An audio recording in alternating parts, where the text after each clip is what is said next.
Miércoles, 6 de la tarde, nuestro estudio bíblico. ¿Qué dice la Biblia sobre los ministerios? Todos los jueves, de 1 a 5 de la tarde, LSP Consultas Médicas con las especialidades Medicina Interna, Pediatría, Nutrición y Dietética. Sábado 6 de julio a las 9 de la mañana, reunión de núcleo a un nuevo nivel. Domingo 21 de julio, Día de la Venezolanidad en la casa de mi padre. Y en agosto, nuestro instituto LSP para informar, formar y transformar en sus dos modalidades, presencial y online. ¡Espéralo!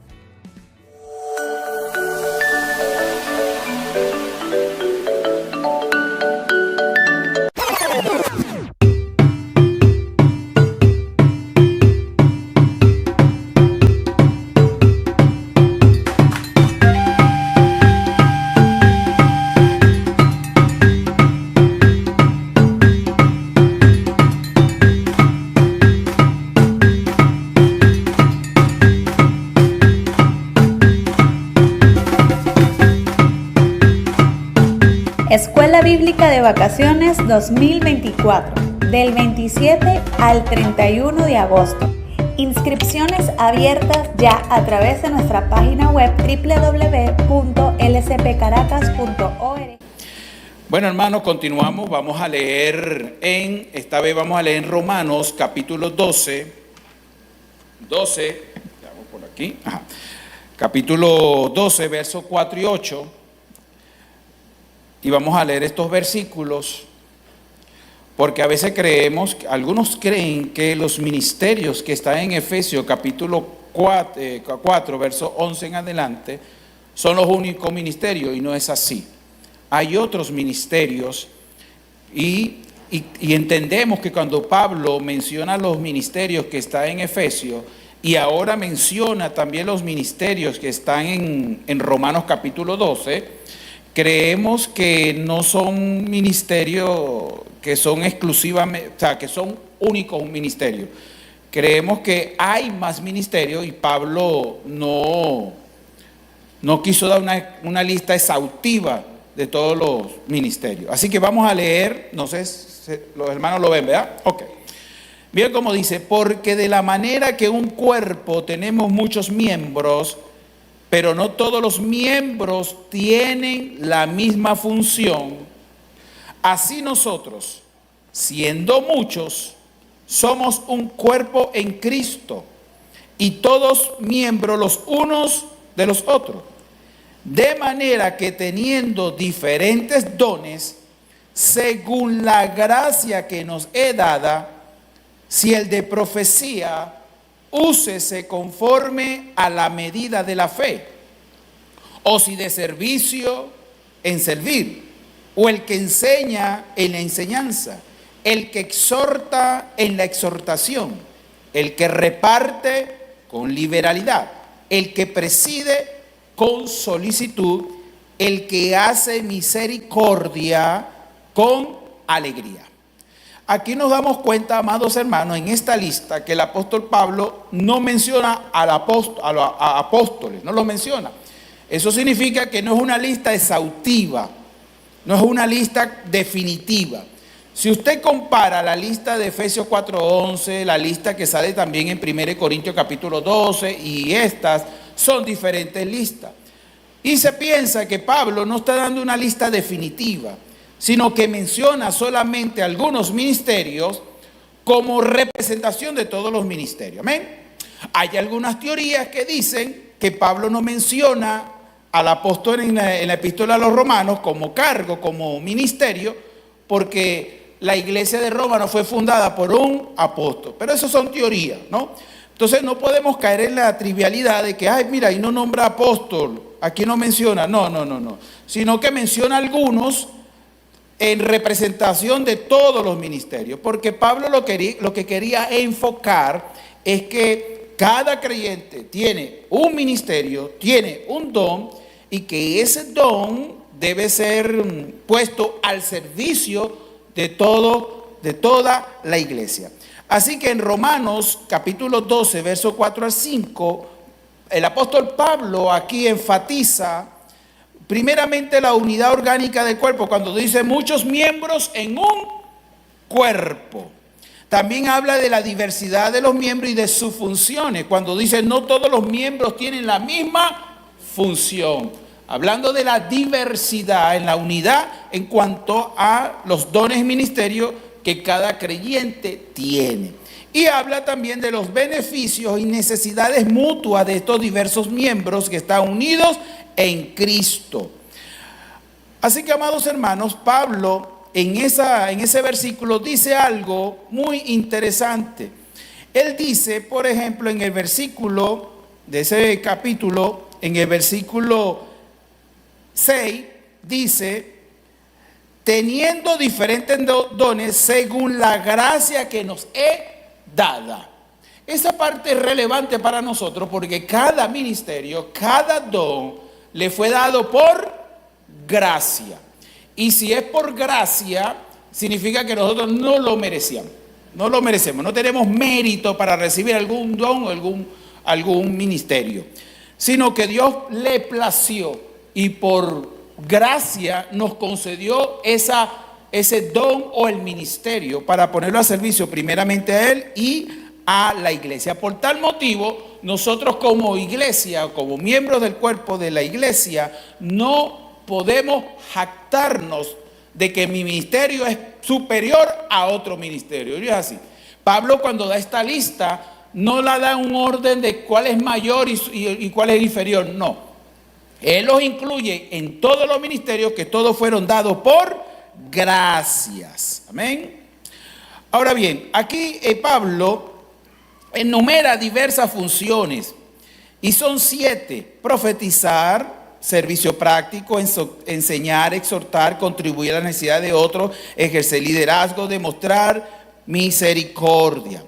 Así que Pablo lo que nos quiere enseñar aquí, hermanos, es que él no cree que solamente los ministros, los ancianos, cuando digo ancianos me hago referencia a los pastores y diáconos, tienen dones, sino que él hace el énfasis que cada creyente, por eso es que dice que cada uno de nosotros somos miembros del cuerpo de Cristo y que cada uno tenemos por lo menos algún don y algún ministerio.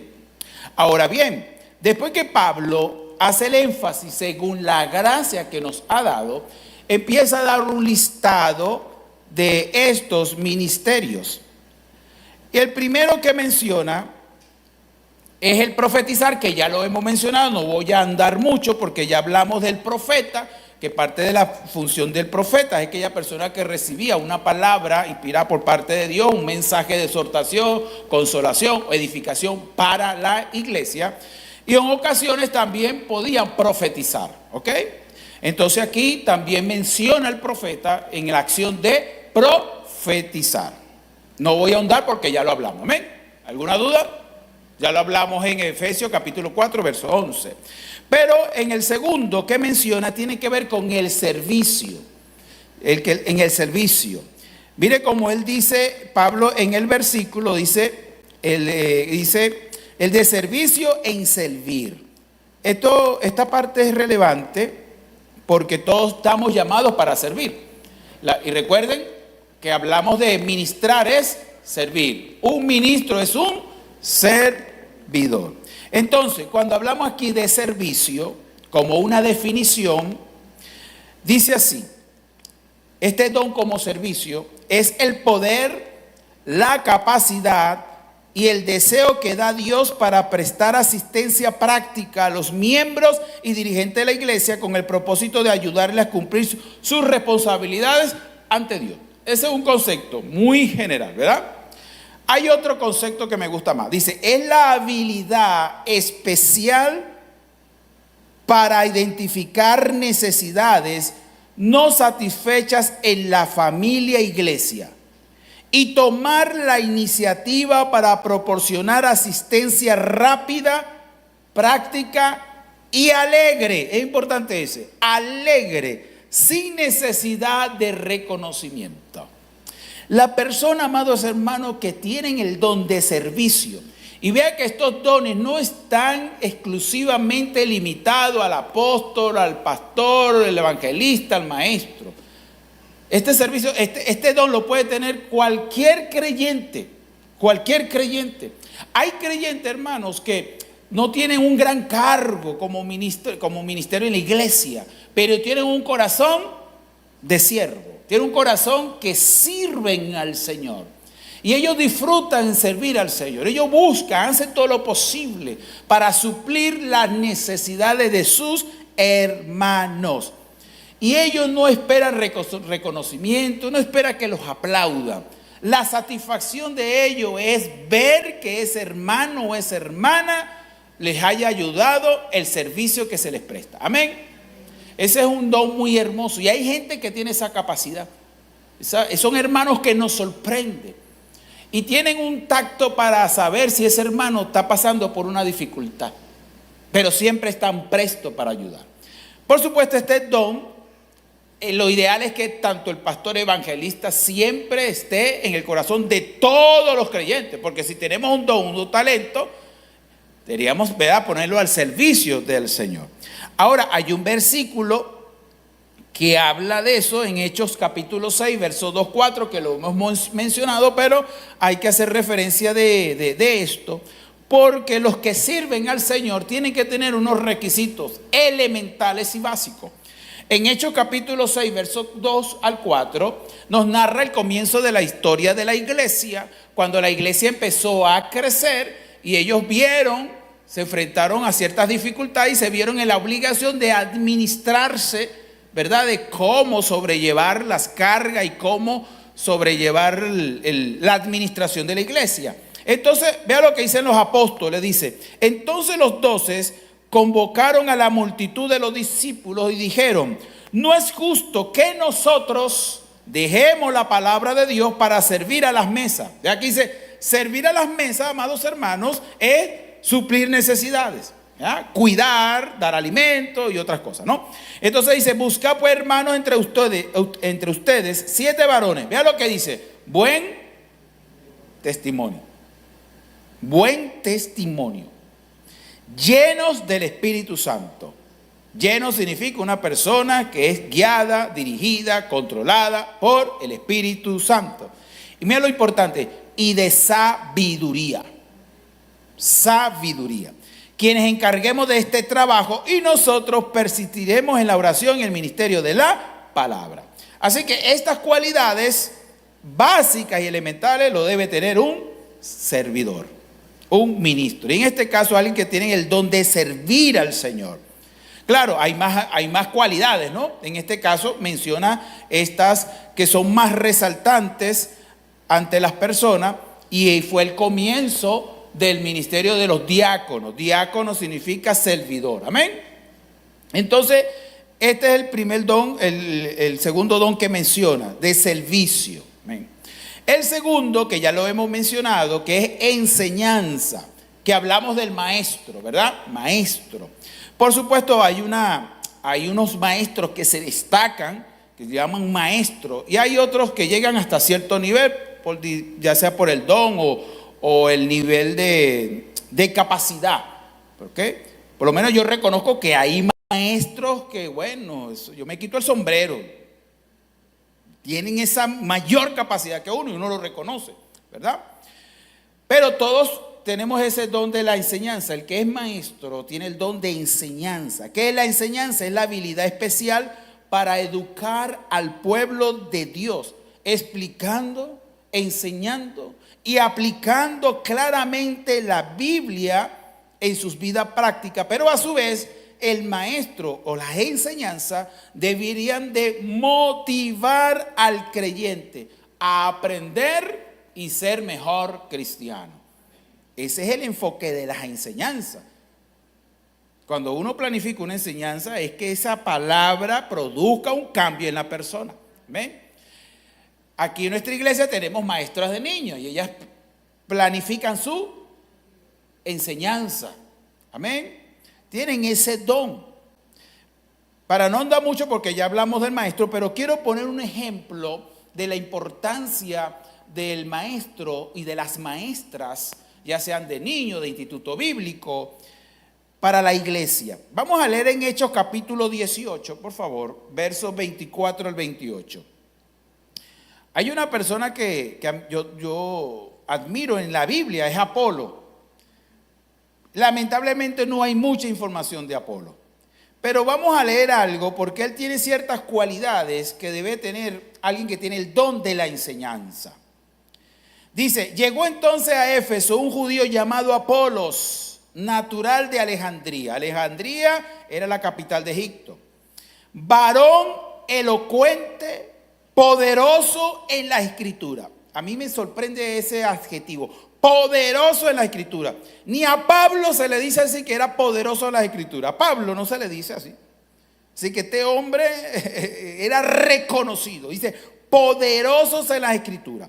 Este había sido instruido en el camino del Señor y siendo de espíritu fervoroso. Vea, eso es importante. Era apasionado. Los que enseñan están apasionados por la palabra, por enseñar, son fervorosos. Dice, siendo espíritu fervoroso, hablaba y enseñaba diligentemente. Otra característica de los que tienen el don de la enseñanza, son diligentes al estudiar, al escudriñar, a preparar la enseñanza. No preparan clases mediocres, preparan enseñanza y la ungen en oración para que esa palabra tenga el efecto. Entonces dice, diligente lo concerniente al Señor, aunque solamente conocía el bautismo de Juan, y comenzó a hablar con valentía. De nuevo es valentía en la sinagoga. Pero cuando le oyeron Priscila y Aquila, le tomaron aparte y le expusieron más exactamente el camino. En algo estaba errado, algo le faltaba fortalecer. Pero aquí habla de la humildad. El maestro siempre está aprendiendo. Y dice, y queriendo él pasar a calle, los hermanos le animaron y escribieron a los discípulos que le recibiesen. Y llegado allá, miren lo que dice, fue de gran provecho a los que por la gracia habían creído. Así que los que enseñan, los maestros, ¿verdad? Son de gran provecho para la iglesia. Amén. Porque con gran vehemencia refutaba públicamente a los judíos, demostrando por las escrituras que Jesús era el Mesías. Sí. Entonces imagínense, él se iba a los judíos que no creían en Jesucristo y él los refutaba públicamente, los convencía por el poder de la palabra que Cristo era el Mesías. Y eso es lo que hace un maestro, enseñar, convencer, refutar, corregir alguna falsa enseñanza. Amén. Entonces aquí hay muchas cualidades, hay mucha tela por cortar, por supuesto, pero quería resaltar algunas cualidades elementales que debería tener alguien que tiene el don de la enseñanza. El otro don es exhortación. Vea que en cada uno no menciona al ministerio. Exhortación, no dice el pastor, no nos menciona. Así que un hermano que no sea pastor, no sea evangelista, no sea maestro, puede tener el don de exhortación. El término exhortación significa animar, corregir, estimular a esa persona a avanzar. Miren esto interesante, en el griego dice tanto el verbo parakaleo, que significa exhortar, como el sustantivo paraklexis, exhortación, se forma a partir de las mismas dos palabras griegas, para y kaleo. Tienen el significado literal de llamar a alguien al lado de uno. Entonces, significa llamar a alguien al lado de uno. Eso nos da una imagen gráfica, que exhortar significa que yo voy a un hermano y voy a estar al lado de él para darle palabra de ánimo. No para destruirle, no para desanimarle.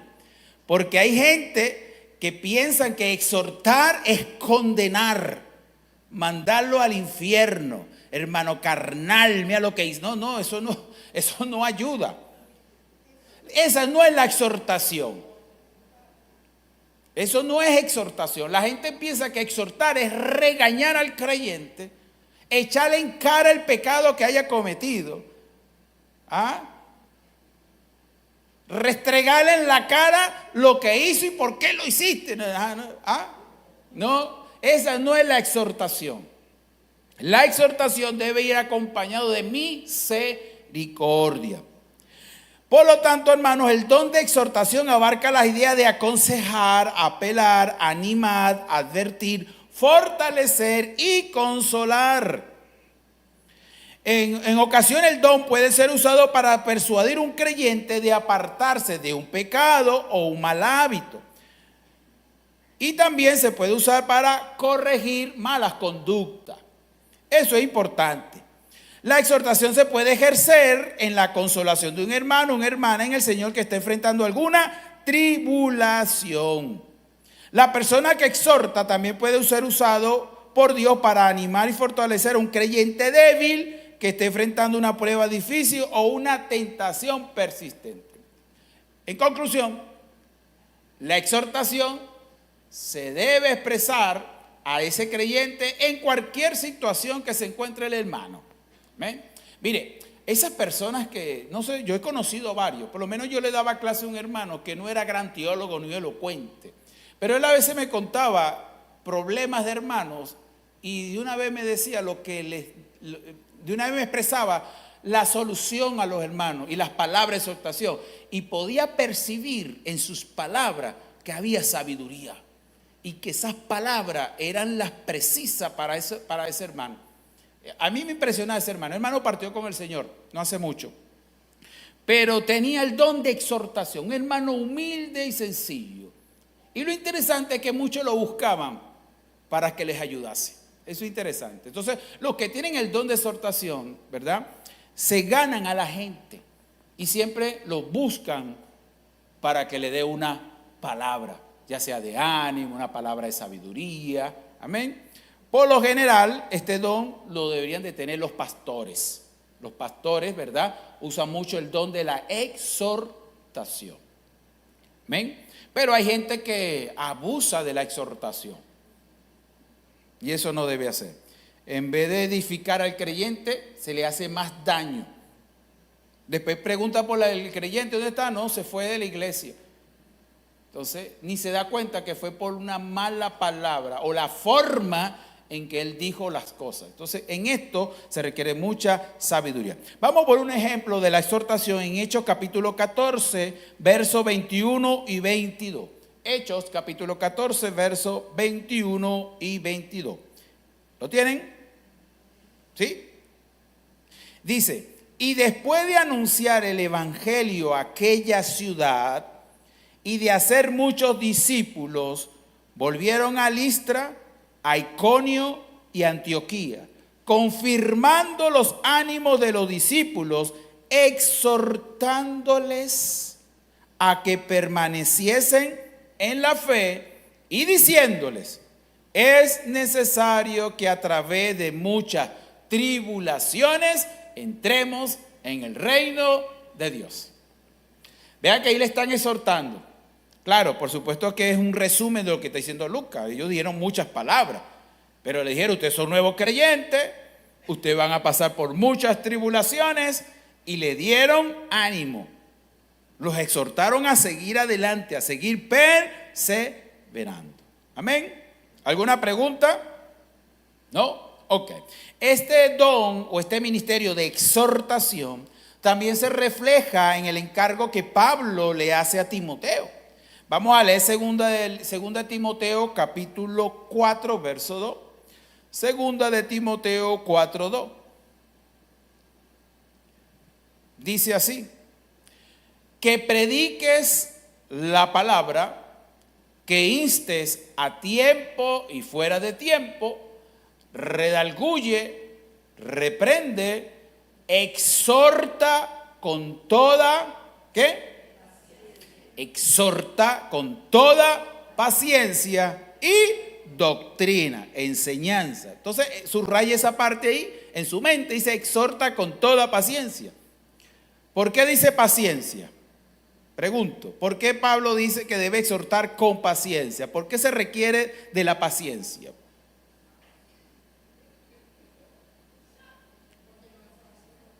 Por aquí no es fácil, pero no es fácil de qué.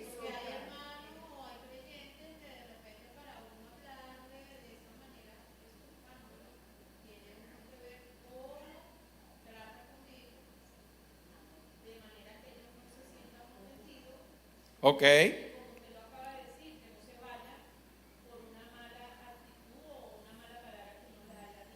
Muy bien, muy bien. ¿Qué más?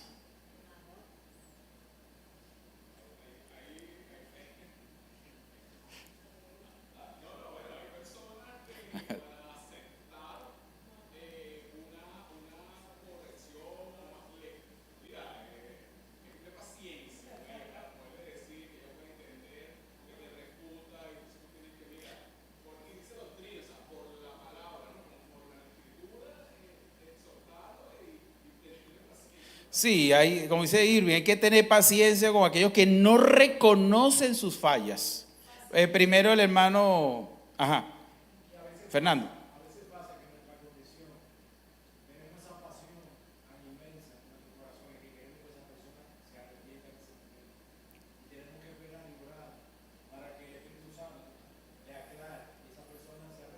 Claro, paciencia también. Mana Mónica.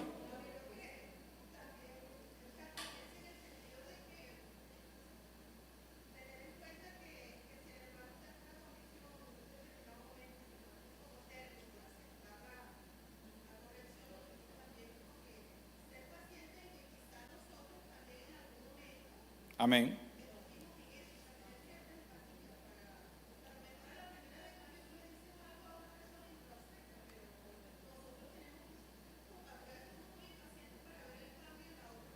Amén. Eso es importante. Muy bien. Sí. Amén. ¿Quién levantó por acá? Ajá, hermana Gil.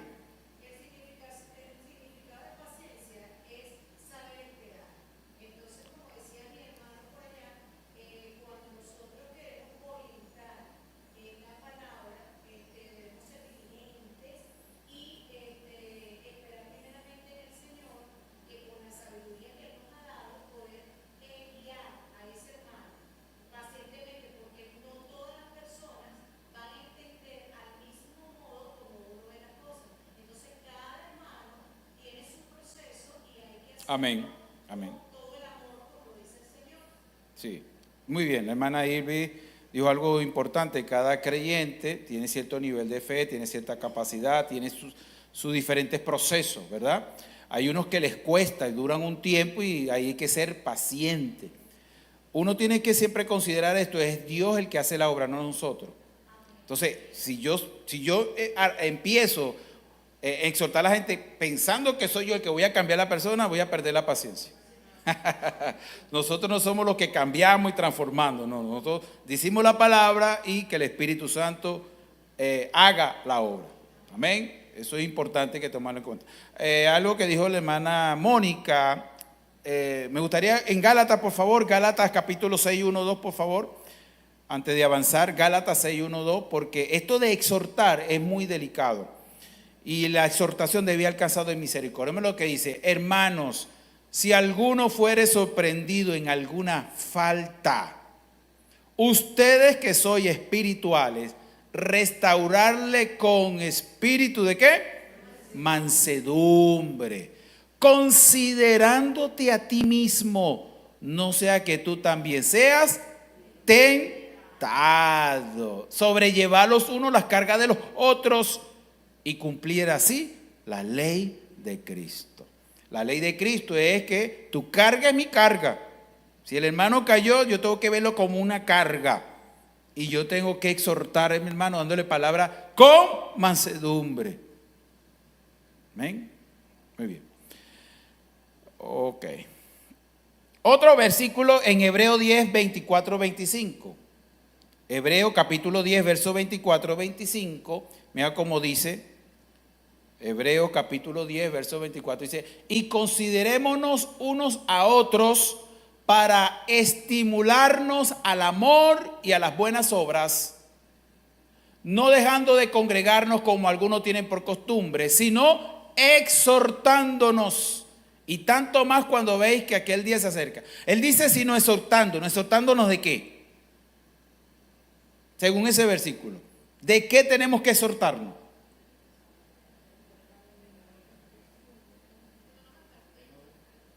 ¿Ah?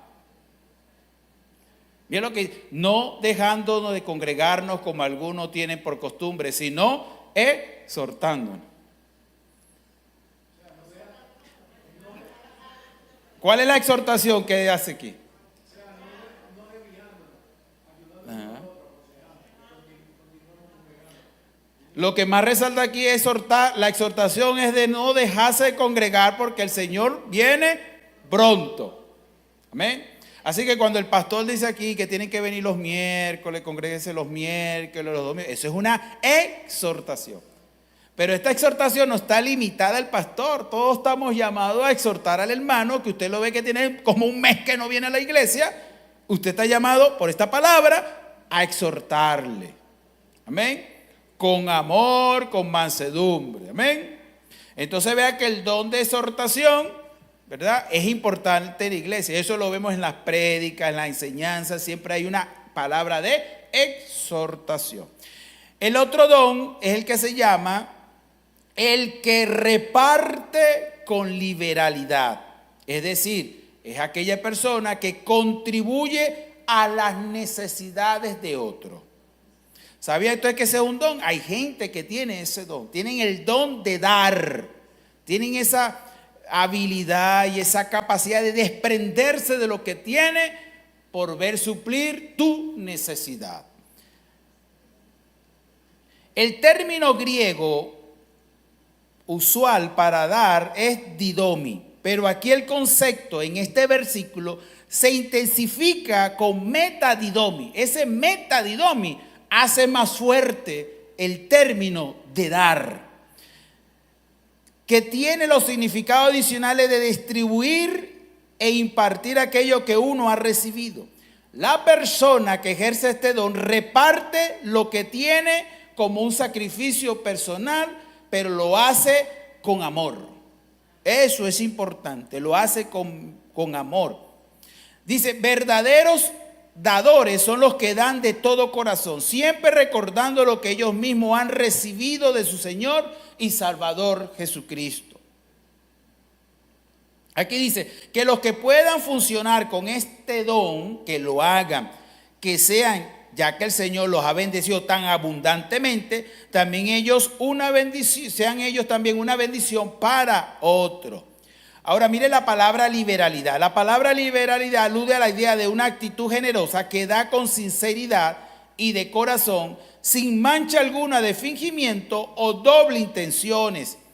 El cristiano que reparte con liberalidad da de sí, no para sí mismo. No da para recibir gratitud o reconocimiento, sino por amor de aquel que recibe su ayuda y para la gloria del Señor. Yo puedo imaginar que usted ha tenido alguna experiencia con un hermano o hermana que tiene el don de dar, ¿verdad?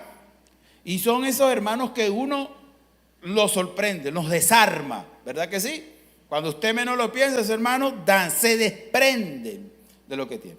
Esto es importante, hermano, porque todos estos dones hablan de la realidad práctica de la iglesia. Habla de cómo la iglesia a través de estos dones se desenvuelven, pero de manera práctica. Amén. De una manera práctica. Por ejemplo, el pastor siempre ha dicho que nuestra iglesia suple necesidades, pero aquí no se hace propaganda de eso, ¿verdad? Aquí se dan alimentos, ropa, vestimenta, pero usted no se entera de eso, ¿verdad que no? Pero la iglesia lo hace. Primero porque estamos llamados a ayudar y dar, pero eso también requiere de un don. Cuando es un don, hermano, eso fluye de forma natural, porque hay hermanos que son duros de dar, amén.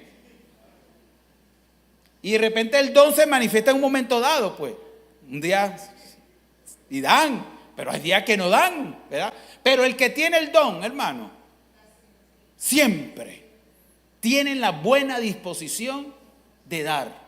Prefieren quedarse limpio, pero la satisfacción de verte bien a ti, supliendo tus necesidades, los hace felices.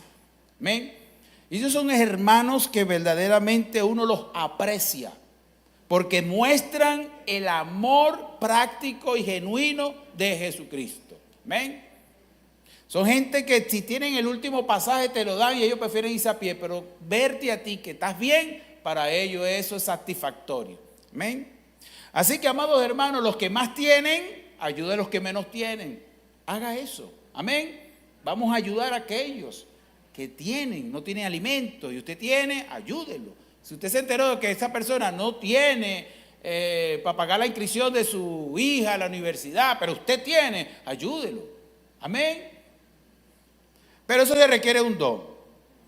Pero, si usted es así, pero tacaño pero ese don viene y de repente un día se siente dadivoso, igualmente glorifique a Dios por eso. Amén. Mire, vamos a leer Lucas capítulo 3, versos 8 y 11. No tengo el reloj aquí. Lucas capítulo 3, versos 8 y el 11. Vamos a leer el 8, dice: haced pues frutos dignos de arrepentimiento. Este es Juan el Bautista. Y no comencéis a decir entre ustedes mismos: tenemos a Abraham por padre, porque os digo que Dios puede levantar hijos a Abraham aún de estas piedras. El 11. Y respondiendo le dijo, esto los soldados le preguntaron a Juan, y le dijeron a Juan: ¿y nosotros qué hacemos? Le dijo: el que tiene 2 túnicas, dé al que no tiene. Y el que tiene que comer, haga lo mismo. Amén. Vamos a leer también Efesios 4:28, que nos dice que todo cristiano, tenga el don o no lo tenga, hermanos, estamos llamados a dar. Amén. No vaya a agarrar esto como excusa: yo no tengo el don de dar. Yo no tengo ese don, hermano. Yo tengo el don tacaño, así que no voy a dar. No, eso no es una excusa. Amén. Como yo le dije, ese don de dar, de repente le viene a usted un momento, y usted da. Pero el que tiene el don, siempre. Amén. Mira lo que dice Efesios 4:28. Y esto es para todos los creyentes, esto no es para algunos, es para todos. Mira lo que dice: trabajar haciendo con sus manos lo que es bueno, para que tenga que compartir. La misma palabra de gameta didodi, la misma que está en romano, es la misma palabra griega. Y vea que no se lo está diciendo un pastor, a un evangelista, es a usted y a mí. Dice: para que tenga que compartir con el que padece necesidad. Entonces Pablo está escribiendo en Efesios, es a todos los creyentes. Así que no agarre esa excusa de que el hermano Néstor dijo que el que tiene el don da, pero no tengo el don. No, aquí está Pablo. Aquí está Pablo, está diciendo que el que tenga el don y el que no lo tenga debe suplir necesidades, compartir con el que tiene necesidad. Así que, amados hermanos, estamos llamados a contribuir a suplir las necesidades de la gente. Por eso es importante, hermano, aparte de la benevolencia colectiva, eso es importante tenerlo en claro. Cuando hablamos de la realidad práctica, la vida práctica de la iglesia, a veces mostramos una benevolencia colectiva, pero eso no es suficiente. También debe haber benevolencia personal. ¿Me está entendiendo? En un momento dado, un hermano tiene una necesidad, el pastor, bueno, vamos a ayudar al hermano, vamos a recoger una ofrenda al hermano, la casa, X. Un ejemplo. Estamos mostrando una benevolencia colectiva. Muy bien. Pero la benevolencia personal, eso tiene que ver en sus relaciones con su hermano. Que si un hermano tiene una necesidad y yo la puedo suplir, tengo la capacidad, la suplo, sin necesidad que toda la iglesia se entere. Entonces eso habla del amor práctico en forma colectiva y de forma relacional e individual con nosotros creyentes. Amén. ¿Lo entendimos? Entonces esta benevolencia, esto de dar, no es colectivo solamente, sino individual, cada creyente. Muy bien. El otro don es el que preside. Pero él dice que preside con solicitud. Eso significa, amado hermano, ejercer liderazgo. Ahora, no podemos limitar eso es al pastor, al presbítero, al anciano, al obispo, no. Esto también tiene que ver en sentido general a aquellos hermanos que tienen cargo o funciones o ministerios que hacen función de líder. Entonces, el que preside, mira lo que dice. El que preside tiene el don de manejar, presidir o administrar y dirigir y supervisar las diversas actividades de la iglesia para el beneficio de todos. Así que aquí hay hermanos que tienen ministerios y tienen la función de líder. Ellos tienen que tener cierta capacidad para guiar y dirigir. Vamos a leer en Primera Tesalonicenses 5:12. Primera Tesalonicenses 5:12. Dice, os rogamos, hermanos, que reconozcáis a los que trabajan entre vosotros. Mire que está hablando en plural, ¿no? Está hablando en sentido general. Los que trabajan entre vosotros, podemos incluir maestros, pastores, apóstoles, ¿verdad? Maestros. Y dice, y os presiden en el Señor y os amonestan. ¿Ven? Entonces aquí tiene que ver con el liderazgo. Hay personas que tienen el don de liderazgo, tienen el don de influenciar sobre las masas, sobre las personas. Y es importante el liderazgo porque la iglesia funciona a través de líderes, aparte del pastor, y hay otros líderes. Es interesante que cuando la iglesia cristiana nació, empezaron por varios ancianos. Las iglesias eran establecidas por varios ancianos o varios pastores. A pasar el tiempo las cosas cambiaron, pero al principio cada iglesia, Pablo establecía ancianos en cada congregación. Tendría sus razones, esto es una historia muy larga para compartir en este momento, pero esos ancianos ejercían liderazgo. Después que la iglesia crece y empieza a organizarse dentro de las iglesias y distintamente de la denominación, siempre alguien va a ejercer liderazgo, indistintamente el ministerio. Por ejemplo, el ministerio de niños, ministerio de niñas, de años dorados, en todas las denominaciones tienen sus distintos cargos y tienen un responsable. Bueno, esa persona está ejerciendo liderazgo y debe ser una persona capaz, que tenga la habilidad para saber dirigir ese ministerio. Porque si no tiene el don de liderazgo, eso no va a terminar bien. Y lo otro es, el otro don, amados hermanos, es el que hace misericordia con alegría, dice el versículo. El que hace misericordia con alegría. La séptima y última categoría espiritual mencionada aquí es la de hacer misericordia. La expresión griega, eleo, hacer misericordia, transmite, escuche esto, transmite la idea de demostrar simpatía por alguien con acciones.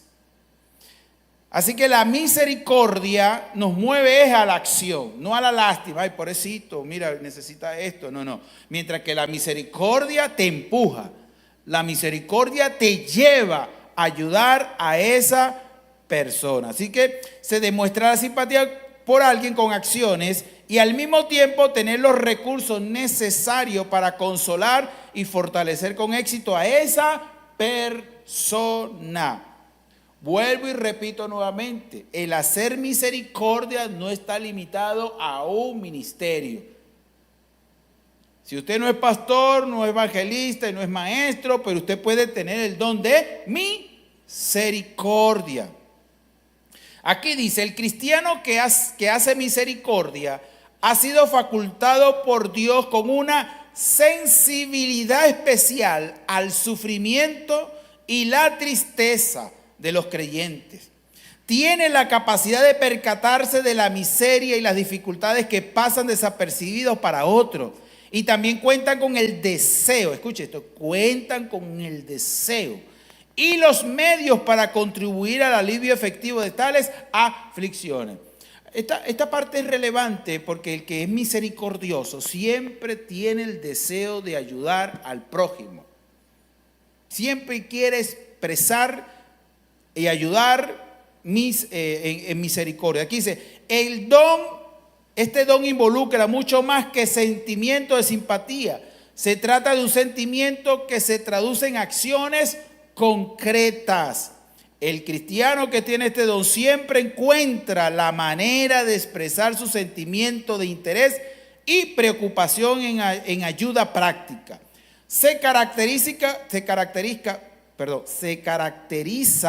porque demuestra que hace misericordia en lo que dice y hace por aquellos que lo necesitan.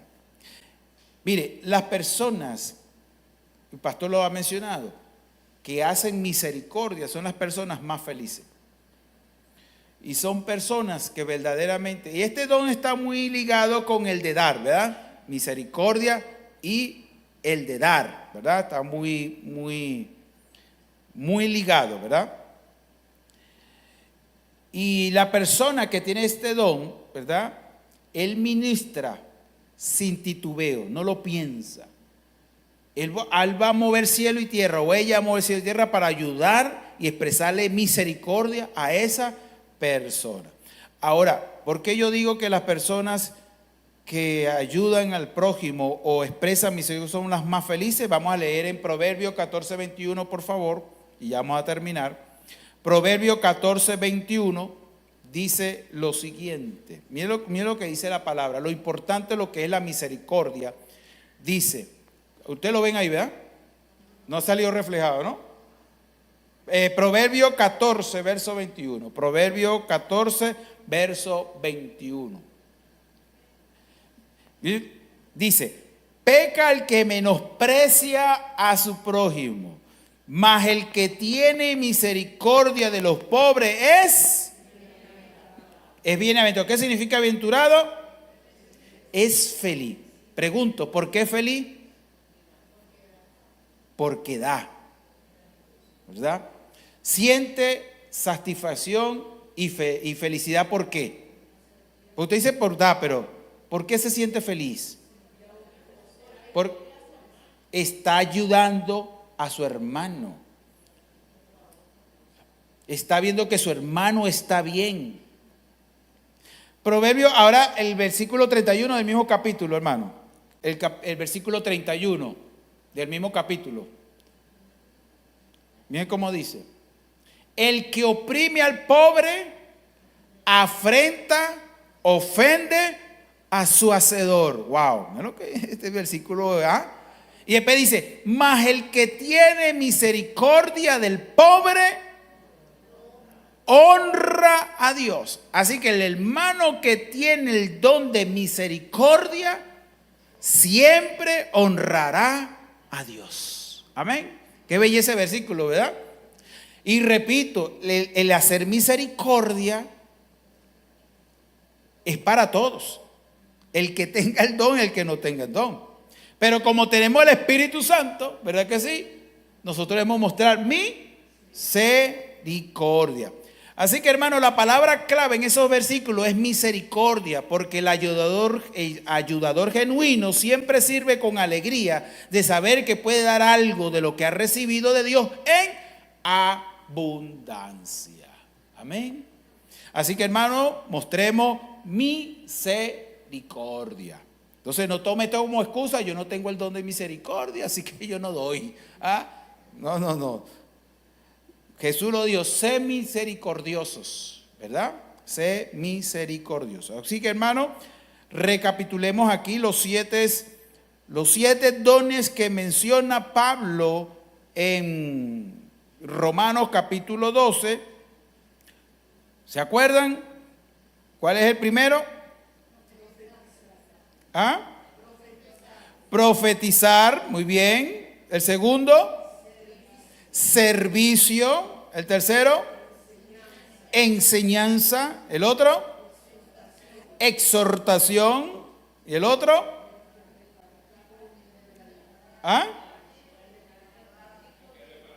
el que reparte, ¿verdad?, las necesidades. Y el otro, el que preside, el que ejerce el liderazgo. Y el último, el que hace misericordia. Vea que todos estos ministerios que están mencionados aquí, estos dones, tienen que ver con la vida práctica de la iglesia, la acción, amén. Espíritu con los creyentes en acción, amando, ayudándose, dirigiéndose, exhortándose, ayudándose. Entonces, vean que por eso es que Pablo no fue exhaustivo diciendo estos son los únicos ministerios. No.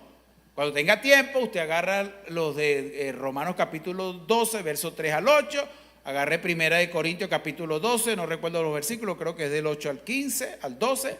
Y Efesios capítulo 4, verso 11 en adelante. Amén. Usted los compara y se va a dar cuenta que no hay una lista exhaustiva, definitiva, no. Probablemente habrían más ministerios, pero la Biblia no lo